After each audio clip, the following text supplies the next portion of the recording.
दोस्तों, मुफ्ती सलमान अजहरी साहब के हवाले से एक बहुत बड़ी अपडेट निकलकर सामने आ रही है। खबर ऐसी है कि हर मुसलमान को सुनना बेहद जरूरी है और इसे सुनने के बाद यकीनन आपको बहुत खुशी मिलेगी। दोस्तों, खुदा न खास्ता अगर मुफ्ती सलमान अजहरी साहब पर एक और FIR हो गई किसी दूसरे इलाके से, तो उसके लिए मुफ्ती साहब के वकीलों की जो टीम है उनकी क्या तैयारियां हैं, उससे मुतालिक सबसे पहले आप ये ऑडियो क्लिप सुनिए। बाद मगर यहाँ पे अभी डायरेक्ट पाँच पाँच दिन की बेल हुई, तो क्या पॉइंट ऑफ आर्ग्यूमेंट है अपना? जी सर, इसमें ये क्या है कि पुलिस ने इस मोड़ासे के मामले में एट्रोसिटी की जो सेक्शन है वो दर्ज किया हुआ है। बराबर है। वैसे एट्रोसिटी का गुना बनता है नहीं है, वो मैटर ऑफ एविडेंस की बात है। बराबर है। मगर एक बार पुलिस ने अगर गलत सेक्शन भी अगर डाली है तो अब अपने बेल के सिवा कोई छुटकारा नहीं है। अच्छा। बेल एट्रोसिटी, हाँ। और जूनागढ़ और बचाव के अंदर जो उनका जो वेरी सेम डे बेल होने की वजह ये है कि उसके अंदर एट्रोसिटी नहीं थी, तो लोअर कोर्ट यानी जुडिशियल कोर्ट उसको जमानत देगी। और मोड़ासा के अंदर अपने एडिशनल सेशन कोर्ट जो इसके अंदर एट्रोसिटी की स्पेशल कोर्ट होती है उसके अंदर बेल एप्लीकेशन डिसाइड होगी। अच्छा, मगर वो तो अभी जब तक पुलिस कस्टडी है तब तक तो बेल एप्लीकेशन डाल भी नहीं सकते। नहीं, रिमांड अगर इनका रिमांड 17 तारीख को सुबह 10:30 बजे खत्म हो जाएगा, तो 17 तारीख को इनका रिमांड खत्म होगा तो उसी दिन अपने बेल एप्लीकेशन फाइल होगी और फिर 19 तारीख को मेरे ख्याल से हियरिंग में आएगी और 20 तारीख को ऑर्डर होगा। ये मगर पुलिस तो सेकंड रिमांड भी मांग सकती है, मांगेगी। उसकी अपनी तैयारी क्या है? कोर्ट देगी नहीं। कोर्ट ने वैसे कोर्ट किसी को बोलती नहीं है, मगर इसके अंदर थोड़ा बोला था कोर्ट से कि भाई ये आपको पहले से ही ज्यादा दे दिया है, अब जो भी करना है 17 तारीख को पेश कर दो बस।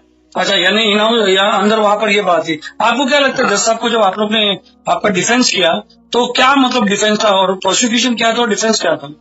प्रोसिक्यूशन ये था कि भाई इन्होंने ये थोड़ा एग्रेसिव भड़काऊ भाषण दिया हुआ है, जो स्पीच है वो एग्रेसिव थी, उसके लिए एक समाज के अंदर दुश्मनावट पैदा हो सकती है ऐसी है, इसके लिए FIR दर्ज हुई है। हमने बोला कि हमने ऐसा कुछ बोला नहीं है, हमने तो सिर्फ ऐसा बताया कि भाई मुसलमानों की जो हालत है वो दलित से भी खराब है। तो हमने ऐसा नहीं बोला कि दलित खराब है, हमने तो ये बोला कि भाई दलित अच्छे और मुसलमान खराब है। एक सच्चर कमेटी की जो रिपोर्ट पेश हुई है संसद के अंदर, तो सच्चर कमेटी की रिपोर्ट के जरिए उन्होंने बताया, ये हमने बिल्कुल पेश की है। फिर जज साहब का क्या मतलब इसके ऊपर वो था? जी सॉरी, जज साहब ने मतलब इसको क्या लिया आपने जब ये बोला? जज साहब ने ये बोला कि भाई चलो आपको ये प्रोग्राम आपने बनाया ये है, तो किसी को भी ऊंचा किसी को भी नीचा अपने बोलने की जरूरत क्या है। जब धार्मिक अगर प्रोग्राम करते हैं तो आप धार्मिक मुद्दे बताओ, पॉलिटिकली मुद्दे क्यों लेते हैं, ऐसा किया।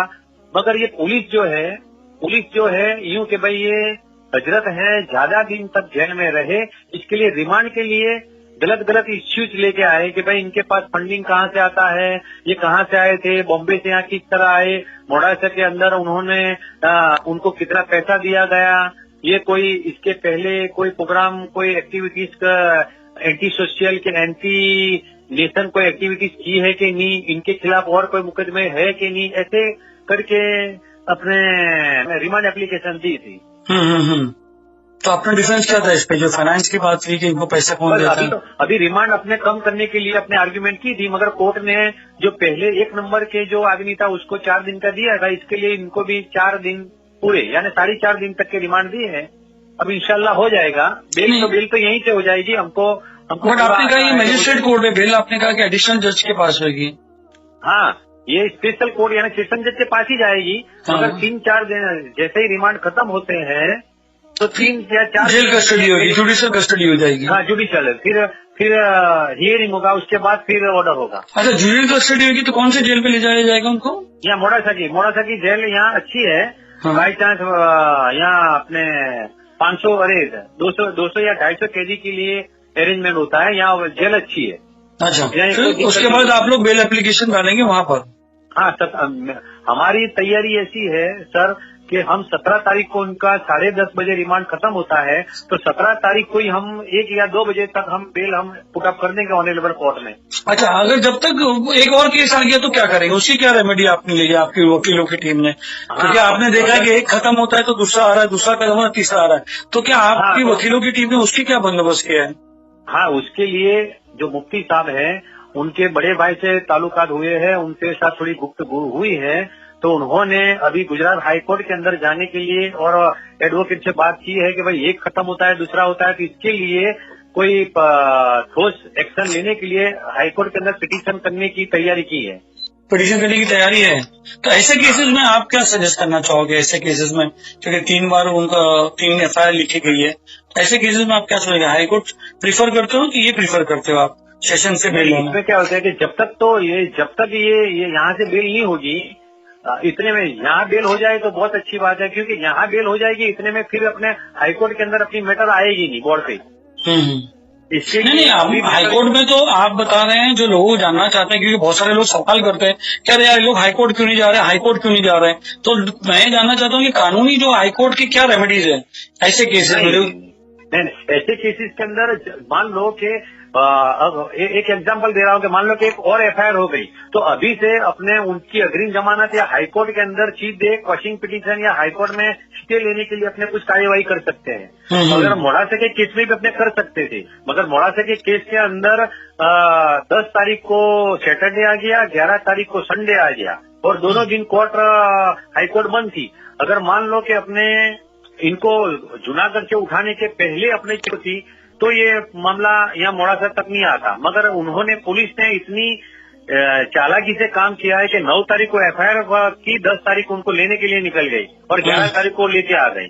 इसके लिए अपने को जो चांस जो मिलना चाहिए था वो मिला नहीं है। अच्छा, कोई लॉ एक्सपर्ट्स कह रहे थे कि जो ये बॉम्बे में यहाँ से लेके गए थे तो यहाँ पर भी कुछ ऑप्शन था इनके पास? हाँ, मगर हजरत से मेरी बात हुई थी कि भाई उनको जो बुलाया गया कि भाई बम्बई में कि भाई आपको अरे जूनागढ़ में भी, तो उन्होंने खुद बताया कि भाई मैं स्टेटमेंट दे दूंगा तो केस तो खत्म हो जाएगा। हजरत को थोड़ी ऐसी थी कि भाई ये इतना मामला गंभीर नहीं है। बहुत बहुत शुक्रिया आपका हमारे से बात करने, डिटेल में बताने, क्योंकि यहाँ पर बहुत सारे इदरीस साहब बहुत यहाँ पर लोगों में इंतजार था कि हजरत की वीडियो देख के लोगों को ऐसा लगा, आपने बता दिया कि वो रोजे में थे और उनके साथ कोई बदसलूकी नहीं की गई। एक बहुत अच्छी बात है, एक बहुत अच्छा खुलासा हुआ, लोगों की कम से कम इतनी तसल्ली तो होगी कि हजरत सही सलामत है। नहीं, बहुत अच्छा है यार। नहीं, कोई टेंशन लेने की, कोई भी है अपने इनके मोहब्बत करने वाले, किसी को टेंशन लेने की जरूरत नहीं है, यहाँ सब अच्छा है। दोस्तों, जानकारी के लिए मैं आपको बता दूं कि मुफ्ती सलमान अजहरी साहब के लिए वकीलों की टीम लगातार काम तो कर रही है, लेकिन बड़े बड़े शहरों से हाई फाई वकील भी मुफ्ती साहब के लिए free of cost per case लड़ने के लिए आगे आ गए हैं। दोस्तों, आज के लिए बस इतना ही। वीडियो पसंद आई हो तो वीडियो को लाइक करें और इसी तरह की इंफॉर्मेटिव वीडियोस देखने के लिए हमारे चैनल को सब्सक्राइब जरूर करें।